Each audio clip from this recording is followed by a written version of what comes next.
My dear students, I welcome to all of you in Dr. Yash Chandra online classes for education. मेरे प्रिय विद्यार्थियों, मैं आप सभी लोगों का doctor Yash Chandra online classes for education में बहुत बहुत स्वागत करता हूं। आप सभी का हार्दिक स्वागत है, हार्दिक अभिनंदन है। प्रिय विद्यार्थियों, पंडित दीनदयाल उपाध्याय गोरखपुर विश्वविद्यालय गोरखपुर और साथ ही साथ सिद्धार्थ विश्वविद्यालय कपिलवस्तु सिद्धार्थनगर में जो बैचलर के स्नातक के विद्यार्थियों के लिए एक अनिवार्य प्रश्न पत्र है जिसका नाम है राष्ट्र गौरव पर्यावरण एवं मानवाधिकार अध्ययन। इससे संबंधित जो मल्टीपल चॉइस क्वेश्चंस पूछे जाते हैं परीक्षा में, तो जो most important multiple choice questions हैं या बहुविकल्पीय प्रश्न हैं या वस्तुनिष्ठ प्रश्न हैं, उनका अभ्यास हम सभी लोग कर रहे हैं विभिन्न क्लासों में विभिन्न वीडियोज के द्वारा। आज के पूर्व हम सभी लोगों ने पिछले 3 वीडियोज में 60 मोस्ट इंपॉर्टेंट क्वेश्चंस अर्थात 60 महत्वपूर्ण प्रश्नों का अभ्यास हम लोगों ने किया है और आज की इस क्लास में इस वीडियो में अन्य महत्वपूर्ण 20 प्रश्नों का हम अभ्यास करेंगे। देखेंगे कि कौन कौन से इंपॉर्टेंट मल्टीपल चॉइस क्वेश्चंस हैं जो कि आपके एग्जाम में पूछे जा सकते हैं।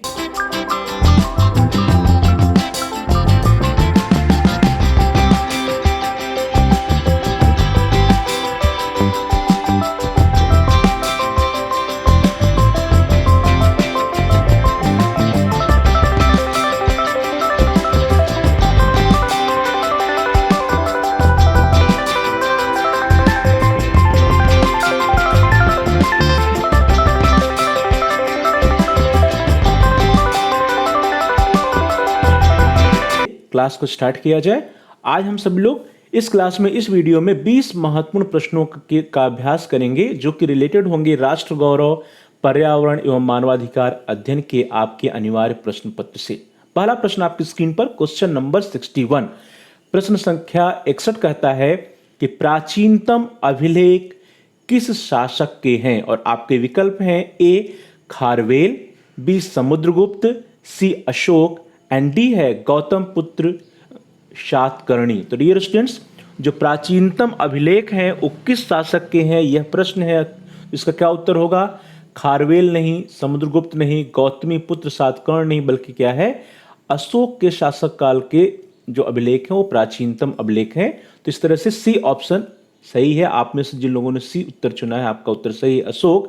मौर्य राजवंश के सम्राट अशोक के शिला पर अभिलेख का सबसे प्राचीन उदाहरण मिलता है जो खरोष्ट लिपि में है। तो यहां से अन्य प्रश्न पूछे जा सकते हैं कि अशोक किस राजवंश के थे, तो मौर्य राजवंश के थे। किस लिपि जो अभिलेख है उनके उस किस लिपि में थी, तो खरोष्टी लिपि में थी। तो आप याद रखिएगा इसको, प्राचीनतम अभिलेख अशोक के काल के मिलते हैं, वे मौर्य राजवंश के थे और उनके काल में जो अभिलेख थे वे खरोष्टी लिपि में थे। चलिए अगला प्रश्न आपकी स्क्रीन पर क्वेश्चन नंबर 62 प्रश्न संख्या 62 भारतीय कला का स्वर्ण काल किस काल को कहा जाता है? बहुत ही इंपॉर्टेंट प्रश्न है, कॉम्पिटिटिव एग्जाम में भी पूछा जाता है।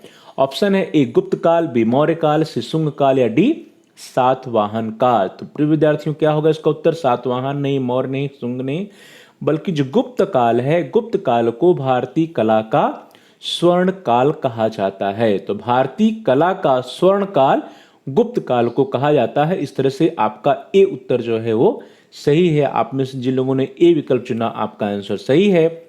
गुप्त काल को भारतीय इतिहास का स्वर्ण युग माना जाता है।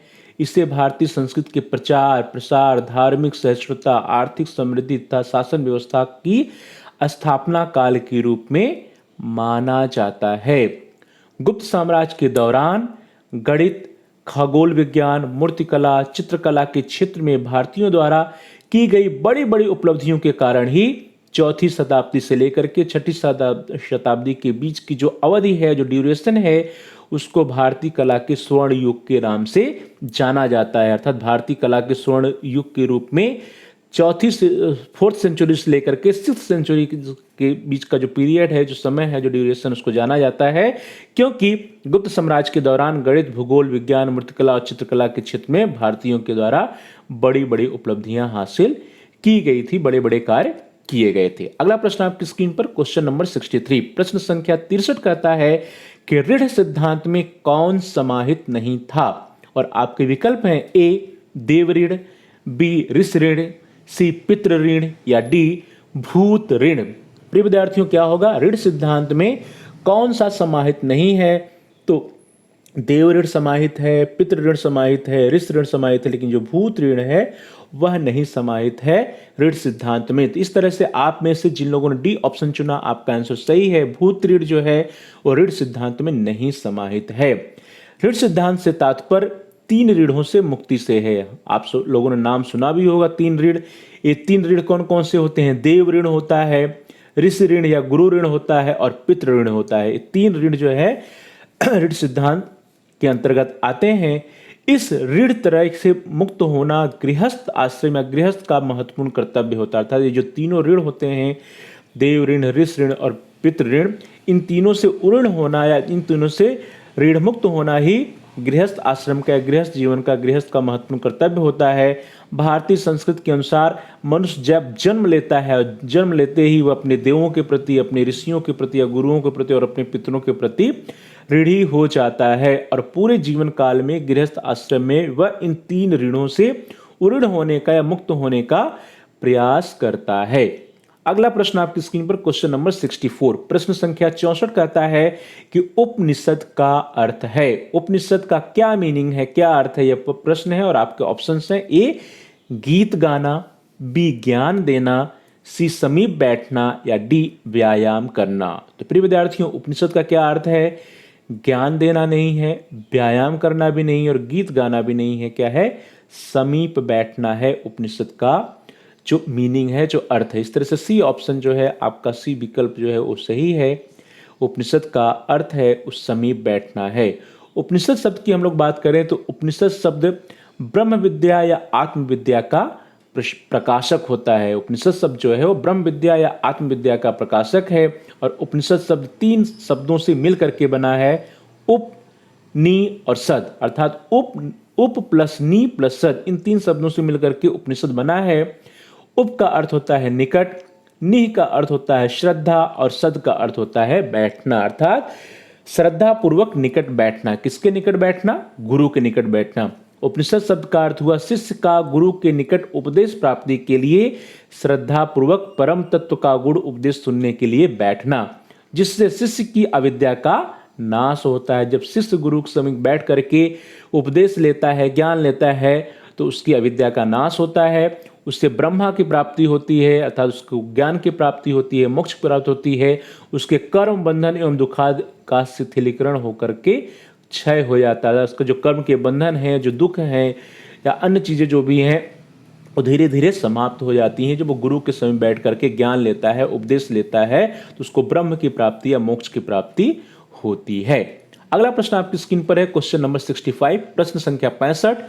इसमें कह रहा है कि निम्नलिखित में से कौन व्याकरण ग्रंथ नहीं है? और आपके ऑप्शंस हैं, विकल्प हैं, ए अष्टाध्यायी, बी चांद्र व्याकरण, सी महाभास, या डी मृच्छकटिकम। तो प्रिय विद्यार्थियों, कौन व्याकरण ग्रंथ नहीं है?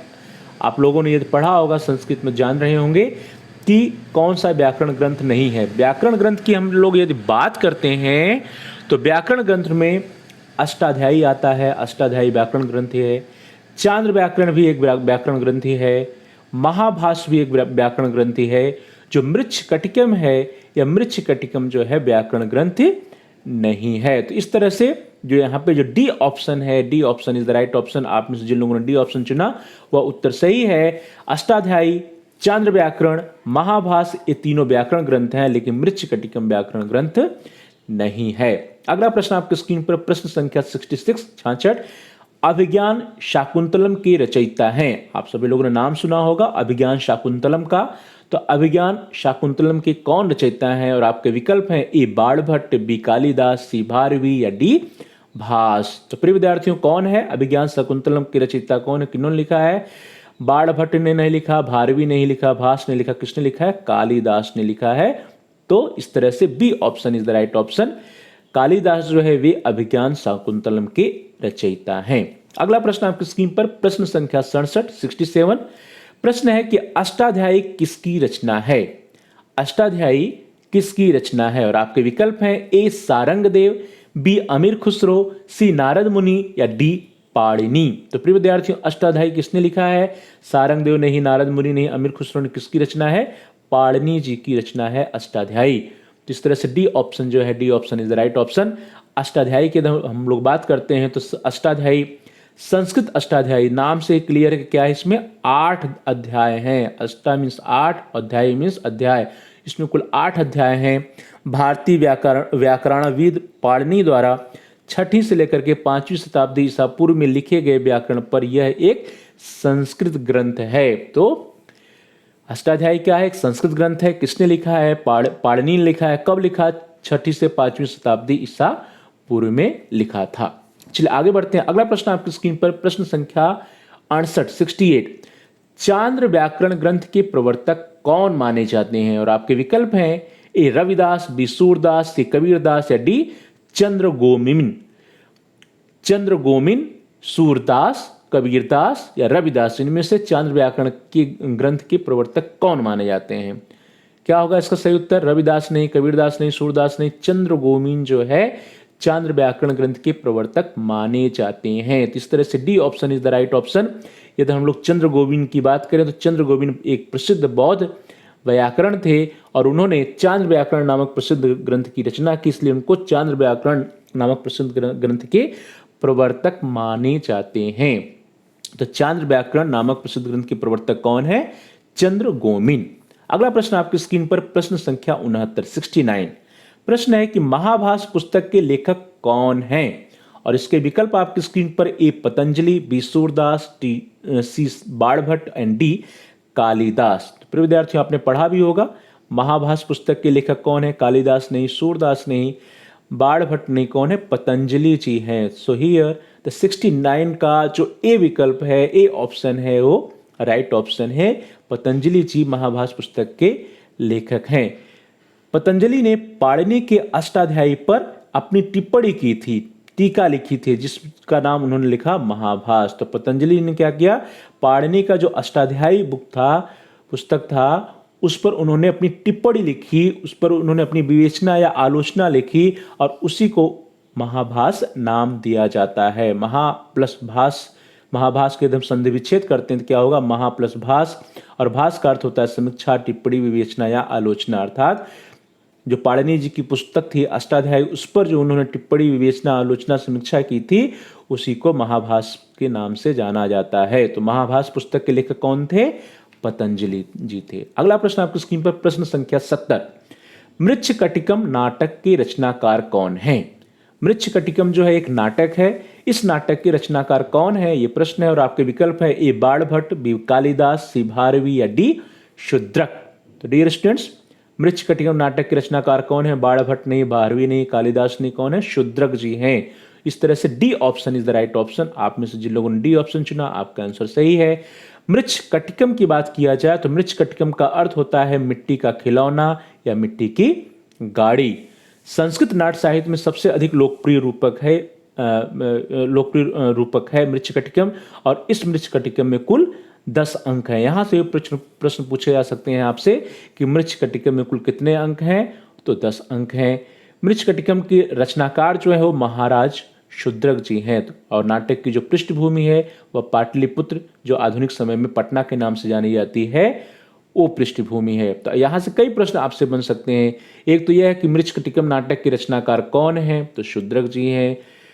यह नाटक जो है, इसकी पृष्ठभूमि क्या है? तो पाटलिपुत्र आधुनिक पटना है। इसमें कितने अंक हैं? तो 10 अंक हैं। मृच्छकटिकम का अर्थ क्या होता है? तो मिट्टी का खिलौना या मिट्टी की गाड़ी।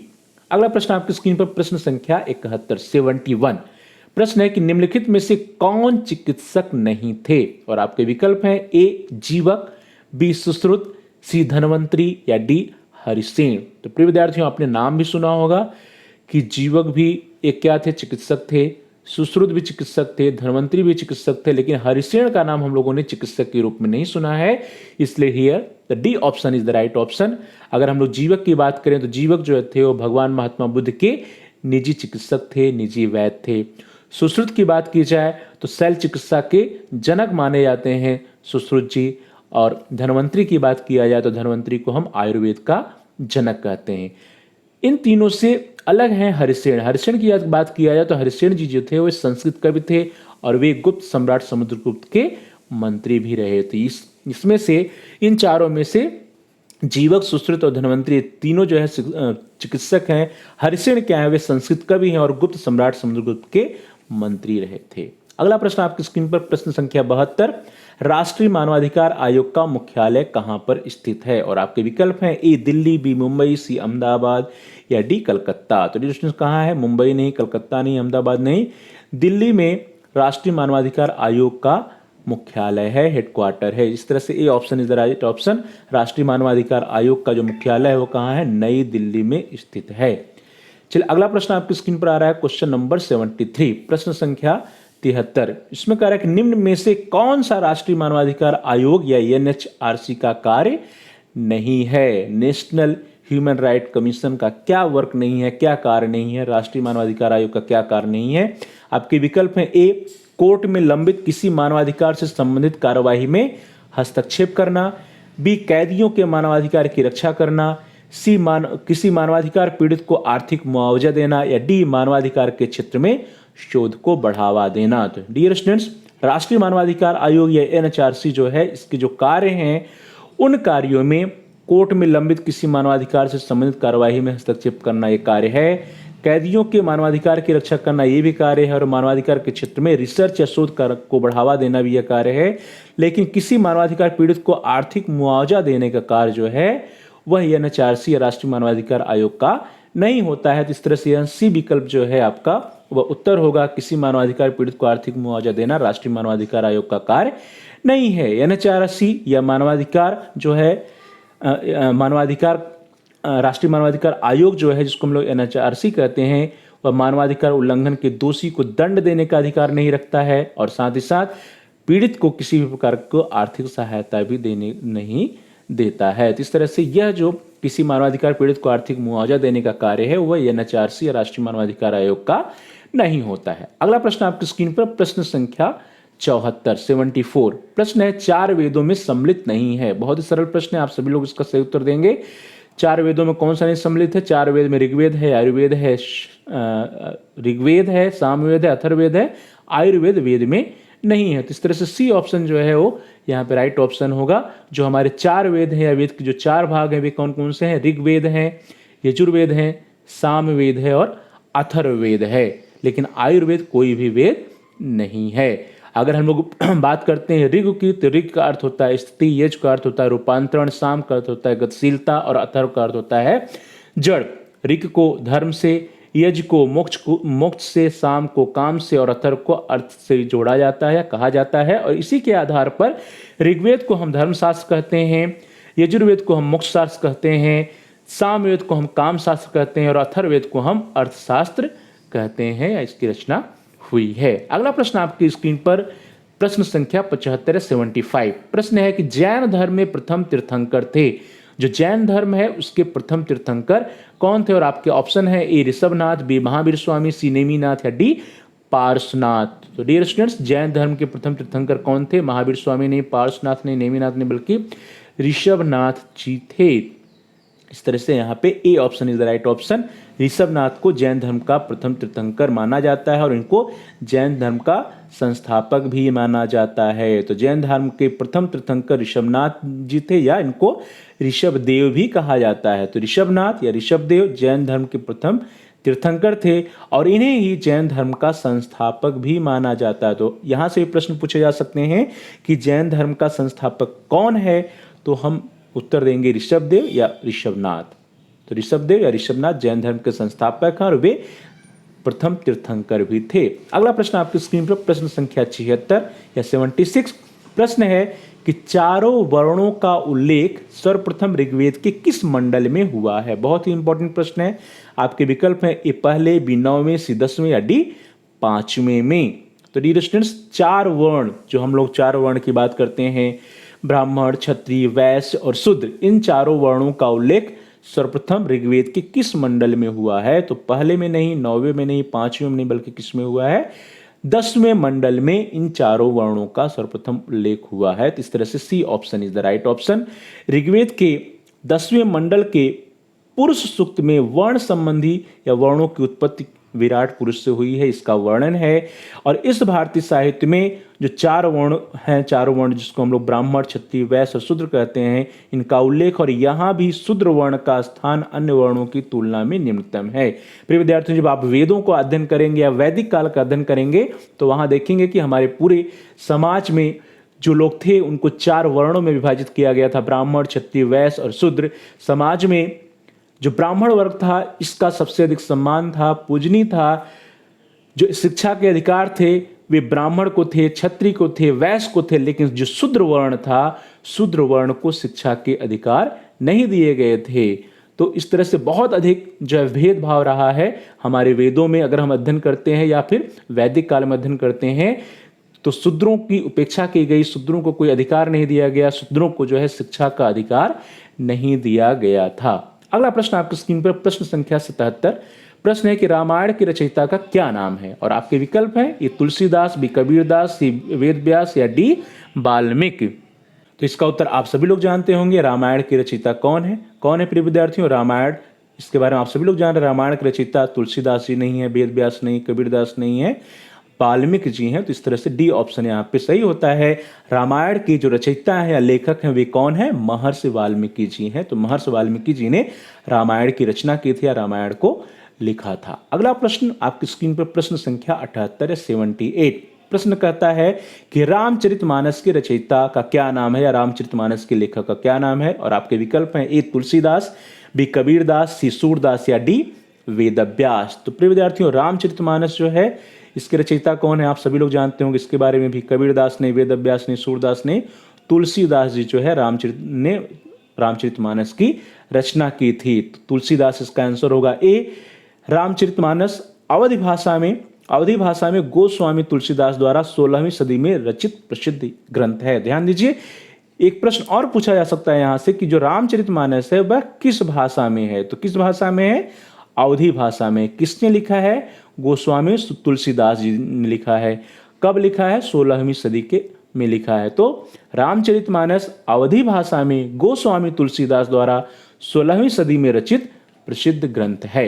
अगला प्रश्न आपकी स्क्रीन पर, प्रश्न संख्या 79। प्रश्न कहता है कि राष्ट्रीय मानवाधिकार आयोग के अध्यक्ष का कार्यकाल कितने समय का होता है? बहुत ही इंपॉर्टेंट प्रश्न है, अक्सर पूछा जाता है। और इसके आपके ऑप्शन हैं 5 वर्ष या 62 वर्ष तक, बी है 5 वर्ष या 65 वर्ष तक, सी है 6 वर्ष या 65 वर्ष तक, और डी है 5 वर्ष या 70 वर्ष तक।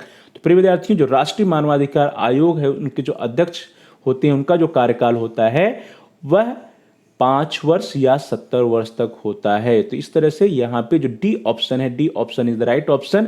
राष्ट्रीय मानवाधिकार आयोग के अध्यक्ष का जो कार्यकाल होता है वह 5 वर्ष होता है या जब तक उनकी उम्र 70 वर्ष ना हो जाए। इनमें से दोनों में से जो पहले होगा वो माना जाएगा। अर्थात यदि उनका जो समय जो है कार्यकाल 5 वर्ष हो गया और उनकी उम्र जो है 70 नहीं हुई तो 5 वर्ष बाद वे हटा दिए जाएंगे।